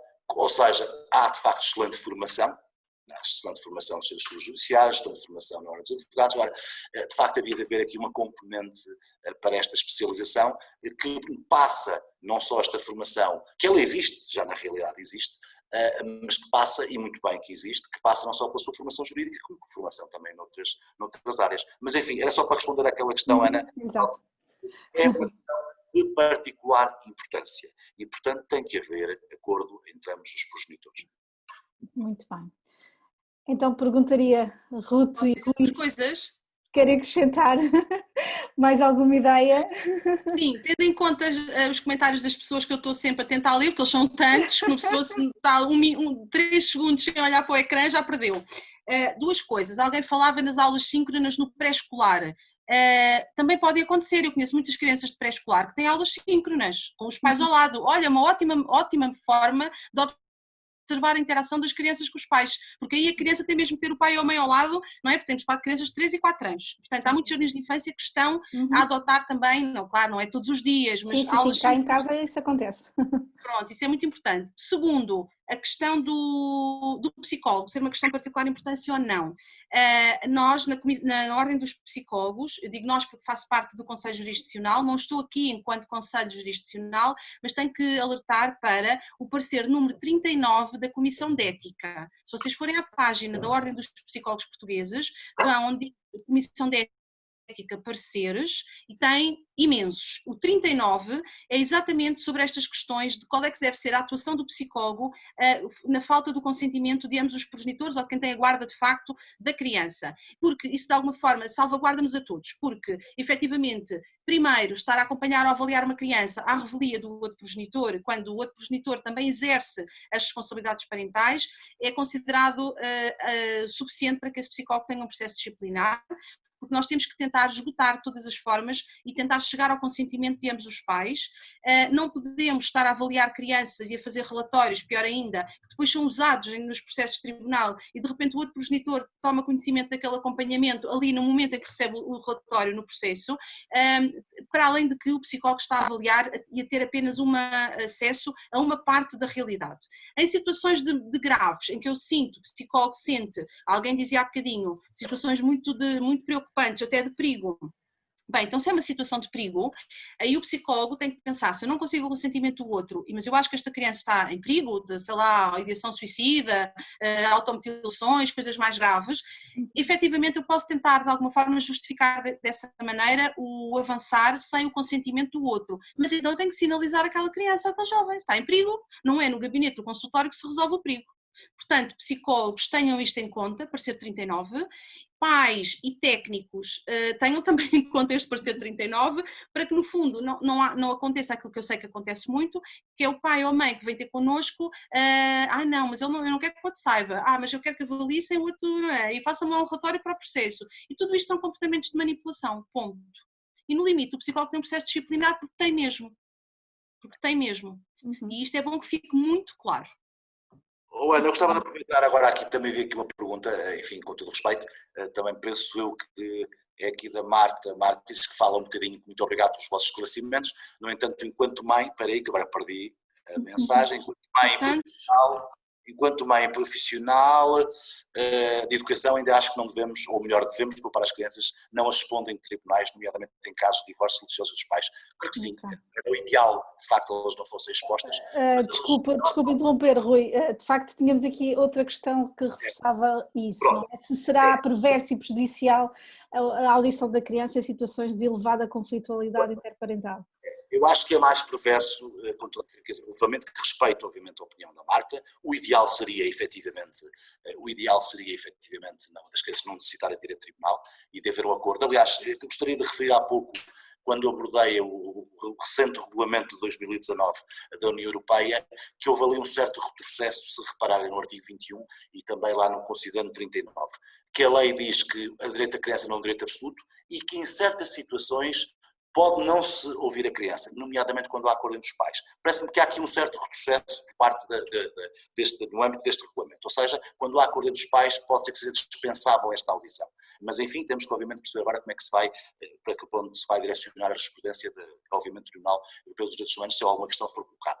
Agora, quanto a esta questão concreta da Marta, delas serem expostas em tribunal, as que já estão expostas em casa ao conflito. Eu percebo aquela ideia de que uma criança ter que ir ao tribunal é extremamente delicado, complexo. Será que isto não traz algumas mazelas?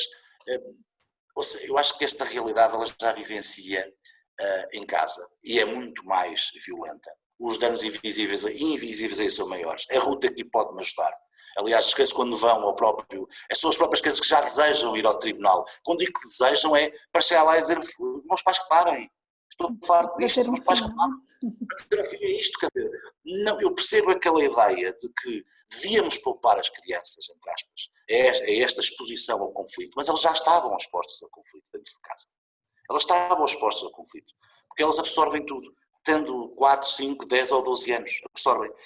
E muitas vezes isso também tive algumas situações práticas em que tal aconteceu, em que alguns jovens, que recordo perfeitamente de pessoas que se pretendiam divorciar, mas ele tem 15 anos, eu quando ele for maior é que penso em divorciar, e essas crianças continuaram a vivenciar essa realidade desses pais, ou deste caso desta mãe, que foi um cliente que tive há muitos anos atrás, que não se divorciava. Quando ele tiver 18 anos logo penso nisso. E recordo-me dela depois voltar, já ela tinha 18 ou 19, e ele dizer: foi a pior coisa que me fizeste, destes 3 anos. Portanto, claro que era ideal, isso era o ideal de facto não fossem expostas, mas elas já estão em casa expostas, e como costumo dizer, expostas pelos próprios pais, e muitas das vezes aquilo que elas pedem ao tribunal é que os pais parem com este conflito. E, portanto, temos que desmistificar um bocadinho esta realidade, e como eu disse há pouco, tenho a certeza absoluta que se o tribunal não fosse aquelas paredes, mas se fosse a tal moradia, ou se fosse até num consultório de um psicólogo, o ambiente ainda, enfim, não é o chamado tribunal, que de facto já veríamos isto como uma forma completamente diferente. Mas hoje os tribunais e os profissionais que estão nos tribunais também não podemos vê-los como algo, como pessoas frias, pessoas que não têm qualquer tipo de sensibilidade ou de preparação ou de formação também para estas realidades. Vamos todos tendo, obviamente. Ruth, o que é que podemos acrescentar?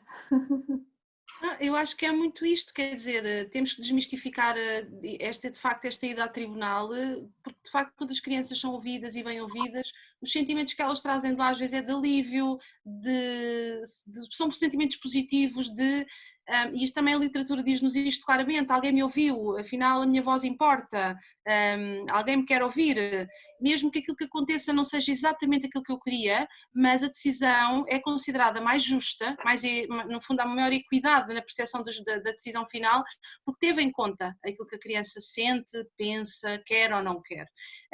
Agora, temos este caminho a percorrer de facto para conseguir que todo o caminho, desde a preparação até à própria audição e pós-audição, seja um caminho adequado, em que de facto seja gratificante para a criança. Temos que limar estas arestas todas. Mas eu também quero ser otimista. Isto em 2015 estava bem pior, em 1998 é melhor nem pensar, em 2000, ok, nós andamos para trás e pensamos que estamos a fazer um caminho, só que o caminho faz de passos, não pode ser tudo para amanhã, não é? Portanto, quero acreditar que daqui a 10 anos, Rui, posso dizer 10 anos, ainda cá estamos nessa altura, que daqui a 10 anos se calhar temos outra realidade, sei que há outros projetos entre mãos, nomeadamente também com a Comissão Nacional, de ter salas específicas só para audição, projetos piloto que estamos a pensar, mas que pronto, as coisas demoram o seu tempo, não é? Toda a formação que é preciso as pessoas terem de todas as áreas, mas eu quero ser otimista e quero acreditar que estamos no bom caminho, pronto. É evidente. Meus caros. Já aqui uma última nota só. Sim, força. Eu não vou falar sobre nenhum caso em concreto, nem nenhum caso mediático ou aquilo que temos passado nos últimos tempos. Mas gostaria de falar um bocadinho sobre a família. Falamos sobre crianças, mas a criança está inserida numa família. E muitas vezes quando algo acontece, infelizmente com uma criança, como aconteceu relativamente há pouco tempo, temos todos logo tendência para generalizar, para vir uma bandeira de um lado, uma bandeira do outro, para pôr em causa todo o sistema. É evidente que todos nós censuramos o que aconteceu. É evidente que temos todos tendência, porque é humano, a apontar o dedo a algo que correu menos bem. Mas para nós podermos apontar a algo que correu menos bem, nós temos que conhecer ao pormenor todo o processo. E não é simplesmente opinar. Aliás, ouvi aqui a Ruth e muito bem a quer dizer sobre isso, não podemos generalizar. E estou de acordo com ela. E depois há uma coisa que é muito importante dizer, e que é sobre por melhor modelo, por modelo mais perfeito que possamos ter, de uma colaboração entre tribunais, comissões, advogados, o que seja, por modelo mais perfeito, nós estamos a falar de um crime. Os crimes sempre aconteceram na família. Os principais crimes sempre foram na família. Infelizmente, esta é uma dura realidade, é uma tal pandemia que sempre existiu. E, portanto, não se pode com isto, claro que devemos estar alerta, claro que devemos melhorar, claro que isto é o que aconteceu com esta criança, é algo incompreensível, mas temos que parar de apontar o dedo ao profissional A, B, C ou D. Temos que ter consciência que temos todos que melhorar, reprovar o que aconteceu, lamentar profundamente, é uma enorme tristeza. Agora, nunca nos podemos esquecer que estes fenómenos, como este e outros, aconteceram no seio da família. Os principais crimes sempre foram cometidos na família. Sempre. Todo o tipo de crime que nós sabemos e que, enfim, escusamos dizer porque a história nos diz e nos demonstra. Portanto, eu gostaria também, de alguma forma, não estou aqui a defender esse sistema absolutamente nenhum, custa-me ver as pessoas a passar do 8 para o 80. Custa-me, de facto, que as pessoas, perante uma situação concreta que alarmou o nosso país, que nos deixou todos profundamente tristes, ainda por cima na situação que estamos a viver e assistimos a toda esta realidade. Agora, calma, o sistema tem que funcionar, pode melhorar, há casos que podiam ter corrido bem, é da morte de uma criança que estamos a falar, é verdade, mas estamos a falar de um crime, não estamos a falar de uma situação de pai, de mãe, de se está de guarda com um, está de guarda com o outro, se está bem com a avó, se está bem com o avô. Estamos a falar de crimes que sempre aconteceram na família. Basta ver fenómenos que, aliás, ocorreram cá em Portugal, de outro tipo de crimes, de pedofilia, do que seja, ou seja, de várias coisas que aconteceram no seio da família, porque sempre aconteceu. A história demonstra-nos isto. É só esta nota que eu queria deixar, por melhor perfeito. Os crimes, infelizmente, acontecem na família, sempre aconteceram. Com muita pena. Meus caros. Estou? Sim, estão a ouvir-me? Estou. Ok, vamos dar por terminada esta conversa, que já vai longa. Queria agradecer aos meus ilustres convidados, Dra. Rui Alves Pereira e Dra. Ruth Agulhas. Foi um prazer estar convosco. Eu acho que, face à adesão que tivemos a este webinar, verificamos da necessidade que é, quer de formar nesta área, quer de facto de refletir sobre este tema. E por isso lançamos aqui o desafio a ambos de pensar numa formação sobre esta natureza, que eu espero que aconteça muito em breve. Queria também agradecer a todos os que mostraram interesse, os que participaram, os que nos acompanharam, e iremos também com muito orgulho partilhar o vídeo deste encontro, desta conversa, a quem não conseguiu seguir aqui em direto. Muito obrigada, Ruth, muito obrigada, Rui, mais uma vez, por aderir a esta iniciativa. Foi um prazer. Agradecemos a quem nos esteve a ouvir e teve a paciência para isso. Agradecemos imenso, esperamos ter dado um pequeno contributo, termos dado também a nossa opinião. Obviamente as opiniões são diferentes, pensamos de maneira diferente, ainda bem que assim é, e eu que agradeço imenso por esta iniciativa. Ana, muito obrigado. Ruth, foi sempre bom estar contigo, falar contigo, e com as pessoas que de facto tiveram a seguir, o meu muito obrigado. E resta-me também agradecer a todos, não é? Porque estamos num dia de semana, com miúdos em casa, a estudar, portanto, gerir estas coisas todas não é muito fácil, mais o trabalho, etc. E estamos aqui desde as 4 da tarde, não é? 400 e tal pessoas, isto é de facto muito gratificante, e acho que também é importante que quando, não sei, uma sugestão, mas que as pessoas também se sintam à vontade, pelo menos eu por mim falo, e acho que também posso falar pelo Rui, que se tiverem alguma questão em concreto, contactem-nos, todos nós temos um e-mail, o e-mail é público, está nas redes sociais, está em todo lado, e pronto, e sabemos que às vezes as pessoas também podem precisar. Só para terminar com aquela questão que o Rui há bocadinho falava, daquele caso que nós tivemos da morte de uma criança, o sistema somos todos nós, portanto não vale a pena andarmos a apontar dedos uns aos outros, o sistema é feito de nós, somos nós o sistema, não é? E portanto também temos que olhar um bocadinho para dentro. Muito obrigada mais uma vez, e espero que este seja um princípio de muitos futuros encontros sobre esta área e sobre esta temática. Obrigada. Obrigado. Obrigado.